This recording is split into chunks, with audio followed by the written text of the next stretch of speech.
Welcome back. In the United States, we're seeing the race for president heating up, with the Republican nominees counting down to the all-important Iowa caucuses earlier next month. Joining me to look at how the race is going and how the nominees are faring is Associate Professor Brendon O'Connor from the US Studies Centre. Brendon, thank you for your time. Last time I spoke with you, I think Michelle Bachmann was the front runner. We've seen it change and chop a lot since then. Who is the leader of the pack now?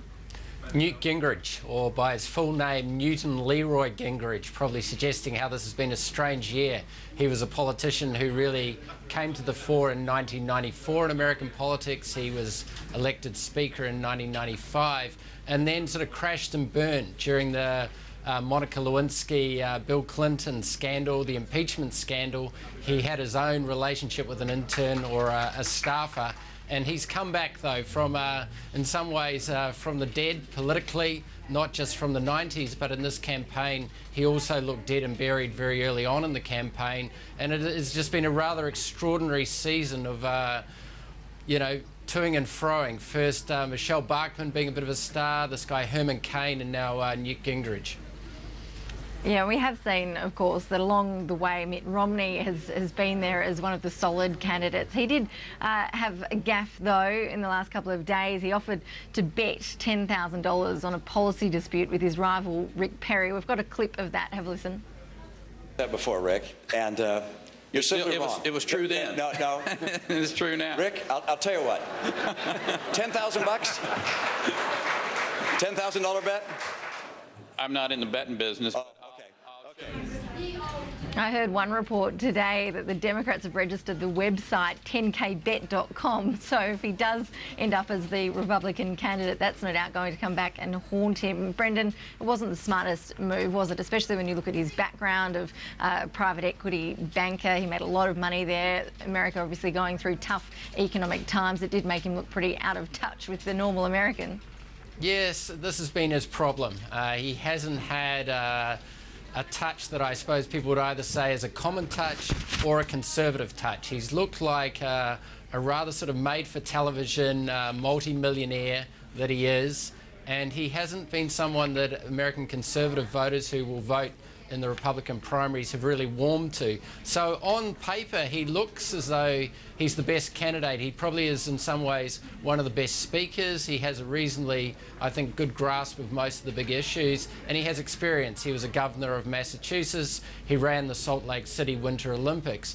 But people haven't warmed to him, and this is why he's constantly had to face these new challenges of a Rick Perry one week and a Newt Gingrich now. And I suppose it's been his race to lose.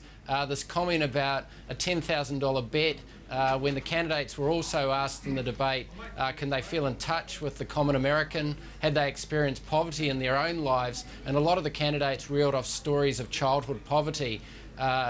Romney wasn't able to do that. His father was a successful politician as well. And so he came across very much seeming out of touch, someone who'd been born with a bit of a silver spoon in his mouth, and maybe it was a silver foot in his mouth that he had in the debate. Yeah, it wasn't a good look. How's the President Barack Obama handling this Republican campaign? It's obviously wiser for him to sit back and wait to see who the nominee actually is. But how is Mr. Obama going in terms of his own popularity? Are his polls still pretty terrible? Yes, Obama is not overwhelmingly popular in the United States. His approval rating has been beneath 50% for quite a considerable time. It's dipping towards 40% at the moment. But he's blessed by these candidates on the Republican side. They're not a strong bunch.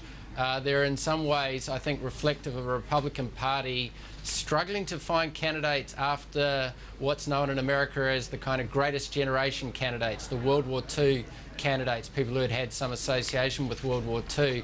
These baby boomer candidates, and I think George W. Bush, the most successful of them in some ways, seem conflicted by wanting to come across as social conservatives, as people who believe in strong Christian values, but their own lives don't often add up to this. There's foibles, divorces, messy times in their own lives which contradict this, Plus, they've been often touched by the culture of Washington, D.C., which is one of lobbying, taking money for saying all various sorts of things, and it can often make them look like hypocrites. And I think that's where the Republicans really struggle. Obama, on the other hand, is going to take, I think, a lot of criticism for the economy still being weak, but he at least looks like a consistent character, someone with a moral fibre, at least a moral core. Some people are never going to warm to him on the conservative side of politics, but I think at the moment he's still got to be seen as the favourite to win the election next November in the United States.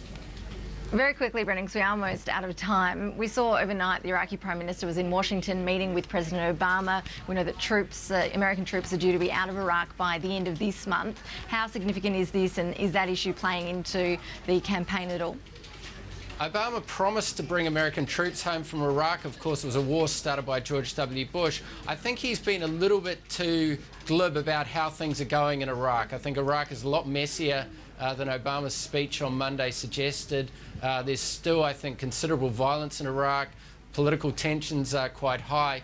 I think it was the right thing for America to get out of Iraq, but whether they've done it too quickly at the end of this year and Iraq will in some ways become even more sort of violent in the months ahead is, I think, a really difficult question, and it's one of these questions that probably shouldn't play out in the primaries and in the presidential debate, but the Republicans will, I think, try to make some mileage if problems occur in Iraq.